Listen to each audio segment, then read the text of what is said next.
Bwana msikilizaji ambaye bwana anacheki na sisi ni kwamba tupo na Tommy D right now in the building, na mwamba anafunguka kama vile ani afunguki, lakini ndio ameshaingia kwenye sehemu yetu hapa, labidi tu tubonge naye kile ambacho kinatakiwa tubonge naye, si ndio hivyo? Oh yeah, kumbuka kwamba unyama tutakuwa tunaosababisha mpaka mishale ile ya kusema hasta la vista, lakini kwa sasa hivi nataka nikuelekeze kwamba ujanja pekee ambao unaweza kufanya mtu wangu ni ku make sure kwamba unafanya kila iwezekanavyo kumfollow huyu mwamba, kwenda kucheki na project yake mpya, alafu baadaye utakuja kunishukuru kwa sababu hatujazungumzia, na pia amenielekeza kwamba amekuja na meneja pembeni mwake pale. Kuna mshikaji ambaye ameniambia ni meneja wake. Tommy D, mimi tenge kufahamu, sijafahamu meneja wako. Sijakosea, haipiti miezi mitatu hivi, miwili mitatu, na kukutana naye tulikutana kikazi.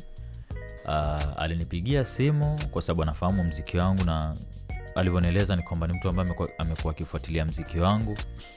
Actually ni mwalimu. Ni mwalimu wa shule ya upili. So alinipigia shule fulani tu Dr. Agri iko kule Tetatavet.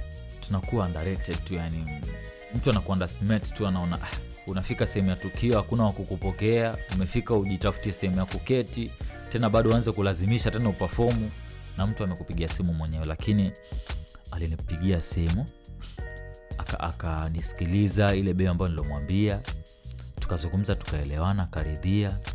Siku ya tukio nikafika sehemu, akanipokea vizuri kwenye geti, akashughulikia kila kitu. The way alivoni treat, nikafeel kweli mshikaji mimi na tunaweza enda mbali sana, kwa sababu ni mtu ambaye anaelewa msanii wataka nini. Oh yeah.